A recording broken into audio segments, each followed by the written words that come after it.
Praise the Lord. വേഗം വരുന്നവനായ യേശു ക്രിസ്തുവിൻ്റെ നാമത്തിൽ എൻ്റെ സ്നേഹാവന്ദനത്തെ ചൊല്ലുന്നു.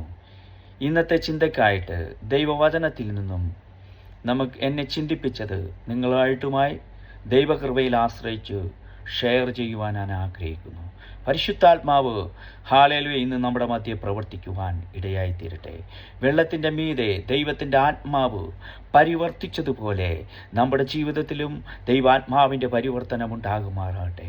നിരാശപ്പെട്ടിരിക്കുന്നവർക്ക്, ദുഃഖിതപ്പെട്ടിരിക്കുന്നവർക്ക്, പരിഹസിക്കുന്നവരുടെ മുന്നിൽ ഹല്ലേലൂയ എന്നാൽ ശക്തിപ്പെടുത്തുന്ന ആ സർവശക്തനായ ദൈവത്തിൻ്റെ കരം ഈ ഹല്ലേലൂയ ഈ മെസ്സേജിലൂടെ അനേകർക്ക് വിടുതലായി തീരുവാൻ ഇടയായി തീരുമെന്ന് ദൈവകൃപയിൽ ഞാൻ ആശ്രയിക്കുന്നു.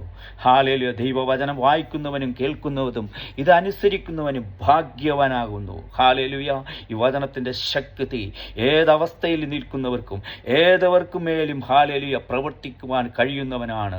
ആ വചനത്തിൻ്റെ ശക്തി ഈ മെസ്സേജിലൂടെ അനേക ജീവിതങ്ങൾക്ക്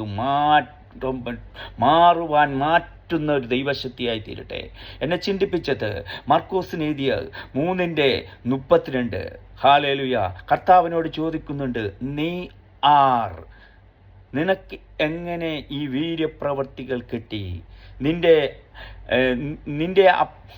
നിന്റെ സഹോദരന്മാരും നിന്റെ അമ്മയും നിന്റെ അടുത്ത് വരുന്നിട്ടുണ്ടല്ലോ. നീ തച്ചൻ്റെ മകനല്ലയോ? നീ ആർ? നമ്മുടെ ജീവിതത്തിൽ പലരും ചോദിക്കുന്നുണ്ട്, നമ്മൾ തന്നെ ചോദിക്കുന്നുണ്ട്, നീ ആർ? എന്നാൽ സർവശക്തനായ ദൈവം ഈ താന്ന ലോകത്തിലേക്ക് ഇറങ്ങി വന്നപ്പോൾ ഹല്ലേലൂയ അവനോട് ചോദിച്ചു, ഹല്ലേലൂയ നീ ആർ? ഒരു വശത്ത് ഒരു ജനം ഹല്ലേലൂയ അവനോടെതിരെ നിന്നുകൊണ്ട് കുറേ ചോദ്യങ്ങൾ ചോദിക്കുന്നുണ്ട്. അവൻ എല്ലാത്തിനുമായി അതിനായി ഉത്തരങ്ങൾ വ്യക്തമായി കൊടുക്കുന്നുണ്ട്. എന്നാൽ ഹല്ലേലൂയ അവൻ്റെ വാക്കിലും ശക്തിയിലും ഹല്ലേലൂയ അവിടെ ദൈവത്തിൻ്റെ ആത്മാവ് പ്രവർത്തിച്ചു കൊണ്ടിരുന്നു. അവൻ പറയുന്നു, ഞാൻ ദേവാലയത്തെക്കാൾ വലിയവനാകുന്നു. ഹല്ലേലൂയ സർവത്തിൻ്റെ മേൽ ഉന്നതനാകുന്നു.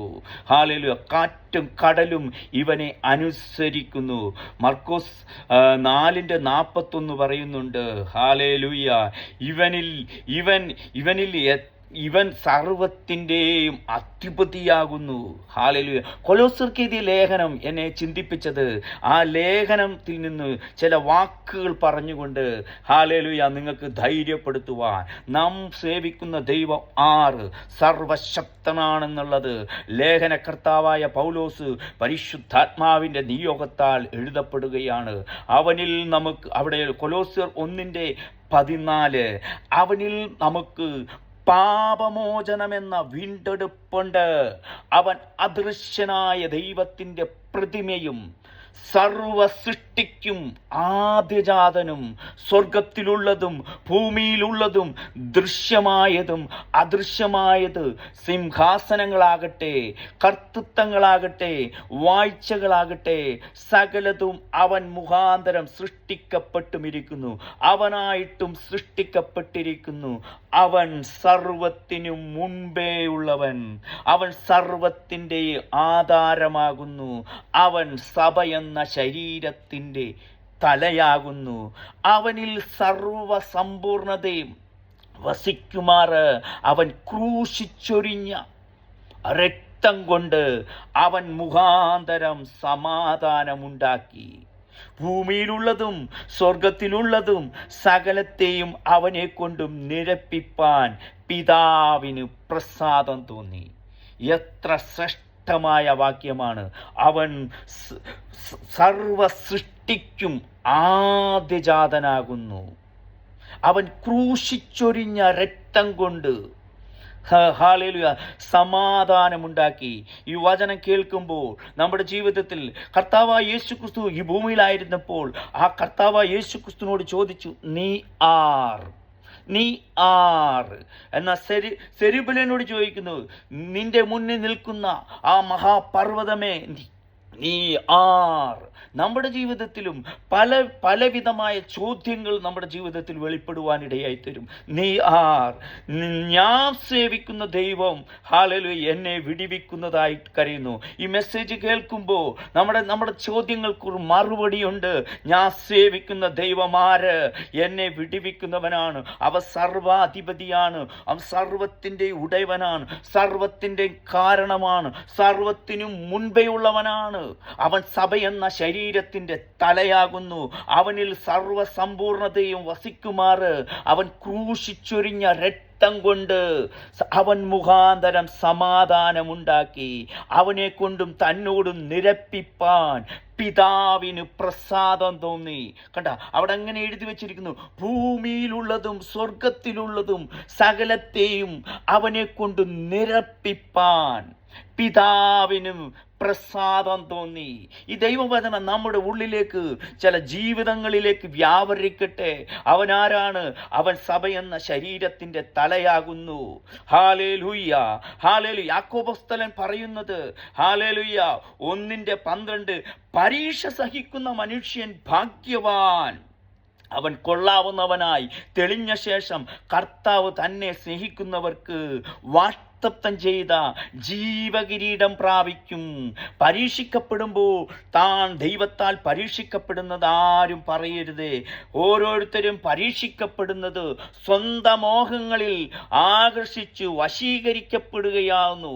മോഹം ഗർഭം ധരിച്ച് പാപത്തെ പെറുന്നു, പാപം മുഴുത്തിട്ട് മരണത്തെ പെറുന്നു. ഹല്ലേലൂയ. എൻ്റെ പ്രിയ സഹോദരന്മാരെ, വഞ്ചിക്കപ്പെടരുത്. സകല ജ്ഞാനവും ഹല്ലേലൂയ പിതാവ് ഉയരത്തിൽ നിന്നും ഹല്ലേലൂയ വെളിച്ചങ്ങളുടെ പിതാവിങ്കിൽ നിന്നും ഇറങ്ങി വരുന്നു. അവന് വികാരമോ ഗതിഭേദത്താലുള്ളോ അജാധാനമില്ലാത്തവനാണ്. കണ്ട, എത്ര ശ്രേഷ്ഠമായ ആ കർത്താവിൻ്റെ ആ ശ്രേഷ്ഠതയെ നമുക്ക് കാണുവാൻ കഴിയും. എബ്രായ ലേഖനത്തിൽ അവനെക്കുറിച്ച് നമുക്ക് പറയുവാൻ കഴിയുകയാണെങ്കിൽ അവൻ സർവത്തിൻ്റെ സൃഷ്ടിതാവാണ്. സ്വർഗത്തിലുള്ളതും ഭൂമിയിലുള്ളതും സർവത്തിൻ്റെ ഉടയവനായ കർത്താവ്. ഈ മെസ്സേജ് കേൾക്കുമ്പോൾ അവൻ സർവത്തിൻ്റെ ഉടയവനാണ്. ഹല്ലേലൂയ. എബ്രായ ലേഖനത്തിൽ പറയും, ഇങ്ങനെയുള്ള മഹാപുരോഹിതനല്ലയോ നമുക്ക് വേണ്ടിയത്. എബ്രായ 7:26, ഇങ്ങനെയുള്ള മഹാപുരോഹിതനല്ലയോ നമുക്ക് വേണ്ടിയത്. പവിത്രൻ, നിർദോഷൻ, നിർമ്മലനൻ, പാപികളോട് വേർപെട്ടവൻ, സ്വർഗത്തെക്കാൾ ഉന്നതൻ. ശിഷ്യന്മാരെ മുന്നിൽ ആ കർത്താവ് പറയുന്നുണ്ട്, അവൻ ആരാണ്? ഞാൻ ആരാണെന്ന്. ദേവാലയത്തെക്കാൾ വലിയവൻ. Hallelujah, hallelujah. ആ കർത്താവ് യേശു ക്രിസ്തു ഈ താങ്ങ ലോകത്തിലേക്ക് ഇറങ്ങി വരുവാനിടയായിത്തീർന്നു. യെശയ്യാവിന്റെ പുസ്തകത്തിൽ പറയുന്നുണ്ട്, അവൻ ആരാണ്? അവൻ അത്ഭുത മന്ത്രിയാണ്, വീരനാം ദൈവമാണ്, നിത്യപിതാവാണ്, സമാധാനത്തിന്റെ പ്രഭുവാണ്. ഈ മെസ്സേജ് കേൾക്കുമ്പോൾ ഹല്ലേലൂയ, ഹല്ലേലൂയ. റോഷാമന ദീപികാരഘട്ടം അടകമന ഘടകസ്യ, ദൈവത്തിന്റെ തീയിറങ്ങട്ടെ. ഹല്ലേലൂയ. അവൻ അത്ഭുത മന്ത്രിയാണ്. നിന്റെ ജീവിതത്തിലേക്ക് ഈ കർത്താവിനെ നീ സ്വീകരിച്ചാൽ അവൻ അത്ഭുത മന്ത്രിയാണ്, വീരനാ ദൈവമാണ്. ഹല്ലേലൂയ, ഹല്ലേലൂയ, ഹല്ലേലൂയ. എനിക്ക് ലഭിച്ച ദൈവകൃപയ്ക്കൊത്തവണ്ണം അവൻ ജ്ഞാനമുള്ള പ്രധാന ശില്പിയായി സ്ഥാനമിട്ടിരിക്കുന്നു. മീതെ ഓരോരുത്തരും പണിയുന്നു. താൻ എങ്ങനെ പണിയുന്നെന്ന് ഓരോരുത്തരും നോക്കിക്കൊള്ളട്ടെ. യേശു ക്രിസ്തുവെന്ന ഇട്ടിരിക്കുന്ന അടിസ്ഥാനമല്ലാതെ മറ്റൊന്നും ഇടുവാൻ കഴിയുകയില്ല. ഹല്ലേലൂയ. ആ അടിസ്ഥാനത്തിന്റെ മേൽ ഹല്ലേലൂയ പൊന്ന്, വെള്ളി, വിലയേറിയ കല്ല്, മരം, പുല്ല്, വൈക്കോൽ പണിയുന്നെങ്കിൽ അവനവന്റെ പ്രവൃത്തി ആ ദിവസം അതിനെ വെളിപ്പെടുത്തും. അത് തീയോടെ വെളിപ്പെട്ടെടുത്തു വരും. ഒരുത്തന്റെ പ്രവൃത്തി ഇന്ന വിധമെന്ന് തീ തന്നെ ശോധന ചെയ്യും. ഒരുത്തൻ പണിത പ്രവൃത്തി നിലനിൽക്കുന്നെങ്കിൽ അവന് പ്രതിഫലം കിട്ടും. ഒരുത്തന്റെ പ്രവൃത്തി വെന്തുപോയാൽ ഹാലേലൂയ, അവന് ഛേദം വരും, താനോ രക്ഷിക്കപ്പെടും തീയിലെന്ന കൂടെ. കർത്താവായ യേശു പറഞ്ഞ വാക്ക് എന്ന പരിശുദ്ധാത്മാവ് ഇവിടെ വ്യക്തമായി പൗലോസിലൂടെ പറയാണ്.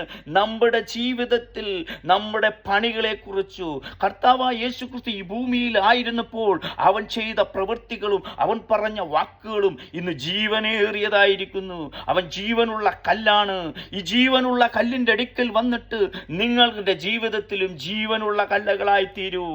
മനുഷ്യർ തള്ളിയതെങ്കിലും ശ്രേഷ്ഠവും മാന്യമായ ഈ ജീവനുള്ള കല്ല് നമ്മുടെ ജീവിതത്തിലേക്ക് പരിവർത്തിക്കുവാനിടയായിത്തീരും. പരീക്ഷ സഹിക്കുന്ന മനുഷ്യൻ ഭാഗ്യവാൻ. അവൻ കൊള്ളാവുന്നവനായി തെളിഞ്ഞ ശേഷം കർത്താവ് തന്നെ സ്നേഹിക്കുന്നവർക്ക് വാഗ്ദത്തം ചെയ്ത ജീവകിരീടം പ്രാപിക്കും. പരീക്ഷിക്കപ്പെടുമ്പോൾ താൻ ദൈവത്താൽ പരീക്ഷിക്കപ്പെടുന്നത് എന്ന് ആരും പറയരുതേ. ഹല്ലേലൂയ, ഹല്ലേലൂയ, ഹല്ലേലൂയ. പരീക്ഷിക്കപ്പെടുമ്പോൾ ദൈവത്താൽ പരീക്ഷിക്കപ്പെടുന്നത് ആരും പറയരുത്. ദൈവം ദോഷങ്ങളാൽ പരീക്ഷിക്കപ്പെടുന്നവനാണ്. താൻ ആരെയും പരീക്ഷിക്കപ്പെടുന്നില്ല. താനും ഓരോരുത്തരും പരീക്ഷിക്കപ്പെടുന്നത് സ്വന്തം മോഹങ്ങളിൽ ആകർഷിച്ച് വശീകരിക്കപ്പെടുകയാകുന്നു. കണ്ട, ഇതാണ് അവിടെ വ്യക്തമായി പറയുന്നുണ്ട്. ഹാലേലുയ. ഓ, പരീക്ഷ സഹിക്കുന്നവൻ ഭാഗ്യവാനാണ്. ഹാലേലുയ. കർത്താവ് വാഗ്ദത്തം ചെയ്ത ജീവകിരീടം നമുക്ക് തരുവാനിടയായി തരും. ഈ വചനം കേൾക്കുമ്പോൾ നിങ്ങളുടെ ജീവിതത്തിൽ എന്തെങ്കിലും ഭാരങ്ങളുണ്ടോ, പ്രയാസമുണ്ടോ, എന്നാൽ അതിനെ വിടുവിക്കുവാൻ കർത്താവിന് കഴിയുവാനിടയായി തീരും. അവൻ അത്ഭുത മന്ത്രിയാണ്. യെശയ്യാവ് പറയുന്നത് അവൻ അത്ഭുത മന്ത്രിയാണ്, വീരനാ ദൈവമാണ്, നിത്യപിതാവാണ്, സമാധാനത്തിന്റെ പ്രഭുവാണ്. ഈ വചനം കേൾക്കുമ്പോൾ നീ ആർ? ഹാലേലുയ. നമ്മുടെ ജീവിതത്തിൽ ഈ ചോദ്യങ്ങൾ വരും. ഹാലേലുയ. കർത്താവായ യേശു ക്രിസ്തു ഈ ഭൂമിയിലായിരുന്നപ്പോൾ അവനോട് ചോദിച്ചത് ചോദ്യങ്ങളാണ്, നീ ആരെന്ന്. എന്നാൽ നമ്മുടെ ജീവിതത്തിലും പല ചോദ്യങ്ങൾ വരുമ്പോൾ എൻ്റെ കർത്താവ് എനിക്ക് വേണ്ടി സർവത്തിൻ്റെ ഉടയവനാണ്, സർവത്തിൻ്റെ കാരണഭൂതനാണ്. അവൻ ഉണ്ടാകട്ടെ എന്ന് പറയുമ്പോൾ സകലത്തെ ഉളവാക്കിയവനാണ്, സകലത്തെ വിളിച്ചു വരുത്തിയവനാണ്. ആ കർത്താവിൻ്റെ ഹാലേലുയ, ഹാലേലുയ പ്രവൃത്തി എൻ്റെ ജീവിതത്തിൽ വെളിപ്പെടും. നിന്റെ ജീവിത പടകടഞ്ഞ് ആഞ്ഞടിക്കുമ്പോഴും കടകിന്മേൽ ഉറങ്ങുന്ന ഒരു കർത്താവിനെ കാണുവാൻ നിന്റെ അരുമനാഥൻ നിന്റെ പടകിലുണ്ടെങ്കിൽ നീ ഭാരപ്പെടേണ്ട. കർത്താവ് നിന്നെ ആശ്വസിപ്പിക്കാനിടയാൽ പ്രതികൂലങ്ങളും പ്രയാസങ്ങളും നിന്റെ ജീവിതത്തിൽ ആഞ്ഞടിക്കുന്നുണ്ടെങ്കിൽ ഹാലേലുയ നിന്നെ ശക്തിപ്പെടുത്തുന്ന ഒരു കർത്താവുണ്ട്. എബ്രായർക്കെഴുതിയ ലേഖനം 9:13 പറയുന്നത്, ആട്ടുകൊറ്റന്മാരുടെയും കാളകളുടെയും രക്തം മലിനപ്പെട്ടവരുടെ മേൽ തളിക്കുന്ന പശുവും ഭസ്മവും ജഡീക ശുദ്ധി വരുത്തിയിരുന്നെങ്കിൽ നിത്യാത്മാവിന് ദൈവത്തിന് തന്നെത്താൻ നിഷ്കളങ്കനായി അർപ്പിച്ച ആ ക്രിസ്തുയേശുവിന്റെ ജീവനുള്ള ദൈവത്തെ ആരാധിപ്പാൻ നിങ്ങളുടെ നിർജീവ പ്രവൃത്തികളെ പോക്കി എത്രയധികം ശുദ്ധീകരിക്കും. അത് നിമിത്തം ഒരു മരണമുണ്ടായിട്ട് നിത്യാവകാശത്തിന്റെ വാഗ്ദത്തം വിളിക്കപ്പെട്ടവർക്ക് ലഭിക്കേണ്ടതിന് അവൻ പുതിയ നിയമത്തിന്റെ മധ്യസ്ഥനാണ്. Hallelujah, hallelujah, hallelujah. ഇങ്ങനെയുള്ള മഹാപുരോഹിതനാണ് നമുക്കുള്ളത്. ഹാലേലൂയ. പവിത്രം, നിർദോഷൻ, നിർമ്മലൻ, പാപികളോട് വേർപെട്ടവൻ, സ്വർഗത്തെക്കാൾ ഉന്നതനായവൻ. ഈ വചനം കേൾക്കുമ്പോൾ നിങ്ങളുടെ ജീവിതത്തിൽ എന്തെങ്കിലുമായ ഹല്ലേലൂയ ബുദ്ധിമുട്ട്, ഭാരം പെടുത്തുന്നെങ്കിൽ ഹാലേലൂയ ഒരു ശ്രേഷ്ഠ മഹാപുരോഹിതനുണ്ട്. ഹാലേലൂയ. പർവ്വതം പോലെ നിൽക്കുന്ന ചില വിഷയങ്ങളുണ്ടോ? തലമുറയെക്കുറിച്ച് നീ ഭാരപ്പെടുന്നുണ്ടോ? ഹാലേലൂയ. ജോലിയെക്കുറിച്ച് നീ ഭാരപ്പെടുന്നുണ്ടോ? Hallelujah, hallelujah. നിന്നെ പരിഹസിക്കുന്നുണ്ടോ? എന്നാൽ ഹാലേലൂയ ആ വിഷയത്തിൽ ഇറങ്ങി വരുവാൻ സർവശക്തനായ ദൈവം, ഹാലേലൂയ, ഇവനെപ്പോൾ ആരാധ്യൻ ആരുമില്ല എന്നാണ് പാട്ടുകാരൻ പറയുന്നത്. ഉടമാൻ അഗസ്ത്യ നിങ്ങൾ ഏൽപ്പിച്ചു കൊടുത്തു കഴിഞ്ഞാൽ ഹാലേലൂയ, ഹാലേലൂയ നിങ്ങളുടെ മേൽ പുറത്തു വരുന്നതുണ്ട്. നിങ്ങളെ ഹാലേലൂയ ഒരു പൊന്നുപോലെ പുറത്തു കൊണ്ടുവരും. തീയിൽ കൂടെ ഹാലേലൂയ നിന്നെ പുറത്തു കൊണ്ടുവന്ന് നിന്നെ വിടിവിക്കുന്ന ഒരു കർത്താവിനെ നമുക്ക് കാണുവാൻ കഴിയും. ഇവനാരാണ്? ഇവനിൽ ഇത്ര ശ്രേഷ്ഠത അടങ്ങിയിരിക്കുന്നത്. ഇവൻ സ്വർഗീയ മഹിമകളെ വെടിഞ്ഞു വന്നവനാണ്. അവനിൽ സർവസമ്പൂർണതയും വസിക്കുമാറ് അവൻ ക്രൂശിച്ചൊരിഞ്ഞ രക്തം കൊണ്ട് തൻ്റെ സഭയെ വിലക്ക് വാങ്ങുവാൻ ഇടയായിത്തീർന്നു. ഈ വചനം കേൾക്കുമ്പോൾ ദുഃഖത്താലും ഭാരത്താലും ആയിരിക്കുന്ന വ്യക്തി ജീവിതങ്ങൾക്ക് ഒരു വിടുതലായി തീരുവാൻ ഇടയായിത്തീരും. നീ യേശുവിന് വേണ്ടി വന്ന് ഹൃദയം കൊടുത്താൽ നിന്റെ ഹൃദയം, നിന്റെ ജീവിതത്തിൽ പലരും ചോദിക്കും, ഇവനാറ്? നീ സേവിക്കുന്ന ദൈവം ആര്? അവൻ സർവത്തിനു മുമ്പേ ഉള്ളവൻ, അവ സർവത്തിൻ്റെയും ആധാരമാകുന്നു, അവനിൽ സർവ സമ്പൂർണതയും വസിക്കുമാറ് അവൻ ക്രൂശിച്ചൊരിഞ്ഞ രക്തം കൊണ്ട് ഹല്ലേലൂയ അവൻ മുഖാന്തരം സമാധാനമുണ്ടാക്കി. ഹല്ലേലൂയ. സമാധാനമില്ലെങ്കിൽ ഹല്ലേലൂയ ആട്ടുകൊറ്റന്മാരുടെ കാളകളുടെ രക്തം മലിനപ്പെട്ടവരുടെ മേൽ തളിക്കുന്ന ആ പശുവും ഭസ്മവും ജഡീക ശുദ്ധി വരുത്തിയിരുന്നെങ്കിൽ, ഹല്ലേലൂയ അടുത്ത വാക്യം, നിത്യാത്മാവിന് ദൈവത്തിന് തന്നെത്താൻ നിഷ്കളങ്കനായി അർപ്പിച്ച ആ ക്രിസ്തുയേശുവിന്റെ രക്തം ജീവനുള്ള ദൈവത്തെ ആരാധിപ്പാൻ നിങ്ങളുടെ നിർജീവ പ്രവൃത്തികളെ പോക്കി എത്രയധികം ശുദ്ധീകരിക്കും. ഹല്ലേലൂയ, ഹല്ലേലൂയ, ഹല്ലേലൂയ, ഹല്ലേലൂയ. പ്രിയമുള്ളവരെ, 1 പത്രോസ് 4:12 ഒരു വാക്യം കൂടി. പ്രിയമുള്ളവരെ, നിങ്ങൾക്ക് പരീക്ഷയ്ക്കായി സംഭവിച്ചിരിക്കുന്ന അഗ്നിശോധനയിൽ ഒരു അപൂർവ കാര്യം വന്നുകൂടി എന്ന് വെച്ച് അതിശയിച്ചു പോകരുതേ. ക്രിസ്തുവിന്റെ കഷ്ടങ്ങളിൽ പങ്കുള്ളവരാകും തോറും സന്തോഷിച്ചുകൊള്ളുവിൻ. നിങ്ങൾ അവന്റെ തേജസ്സിന്റെ പ്രത്യക്ഷത്തിൽ ഉല്ലസിച്ചാനന്ദിപ്പാൻ ഇടവരുകും. ക്രിസ്തുവിന്റെ നാമഹേതുവായി നിങ്ങൾ ഹല്ലേലൂയ സഹിച്ചാൽ ഉല്ലസിച്ചാനന്ദിപ്പീൻ. ഹല്ലേലൂയ. കാരണം മഹത്വത്തിന്റെ ആത്മാവായ ദൈവാത്മാവ് നിങ്ങളിൽ ആവസിക്കുന്നുണ്ടല്ലോ. Hallelujah, hallelujah. മഹത്വത്തിന്റെ ആത്മാവായ ദൈവാത്മാവ് നമ്മളുടെ മേൽ പ്രവർത്തിക്കുന്നത്. ഹല്ലേലൂയ. മഹത്വത്തിന്റെ ആത്മാവായ ദൈവാത്മാവ്. കഷ്ടതയുണ്ടാവും, പട്ടിണിയുണ്ടാവും. ക്രിസ്തുവിന്റെ സ്നേഹത്തിൽ നിന്നെ വേർതിരിക്കുന്നതാർ?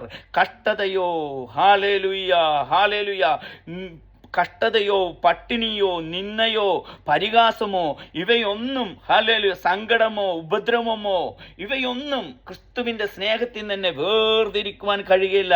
ഞങ്ങളെ അറുക്കാൻ കൊണ്ടുപോകുന്ന കുഞ്ഞാടിനെ അറുക്കും കൊണ്ടുപോകുന്ന ആടിനെ പോലും ഞങ്ങളെ നിർത്തുന്നു എന്നവിടെ എഴുതി വച്ചിരിക്കുന്നു. ക്രിസ്തുവിന്റെ സ്നേഹത്തിൽ നിന്ന് വേർതിരിക്കുന്നതായ ഉയരത്തിനോ ആഴത്തിനോ ഇപ്പോൾ അതിനോ യാതൊരു ശക്തിക്കും ക്രിസ്തുവിന്റെ സ്നേഹത്തിൽ നമ്മെ വേർതിരിക്കുവാൻ കഴിയുകയില്ലെന്ന് ഉറച്ചിരിക്കുന്നു. ചിലരെ ഉറപ്പിക്കാൻ പോകുന്നു. നിങ്ങളുടെ പ്രാർത്ഥന വിഷയങ്ങൾ, നിങ്ങൾക്ക് പ്രാർത്ഥിക്കേണ്ട എന്തെങ്കിലും വിഷയങ്ങൾ ഹല്ലേലൂയ പ്രാർത്ഥിക്കുന്നുണ്ടെങ്കിൽ ഈ നമ്പറിലൂടെ ബന്ധപ്പെടുവാൻ ഞാൻ ഹല്ലേലൂയ 05277568118 നിങ്ങൾക്ക് പ്രാർത്ഥന വിഷയം എന്തുണ്ടെങ്കിലും പ്രാർത്ഥിക്കുവാൻ നിങ്ങൾ ദൈവനാമത്തിൽ ഞങ്ങൾ പ്രാർത്ഥിക്കുന്നതായിരിക്കും. കർത്താവ് നിങ്ങളെ അനുഗ്രഹിക്കുമാറാകട്ടെ. ആമേൻ.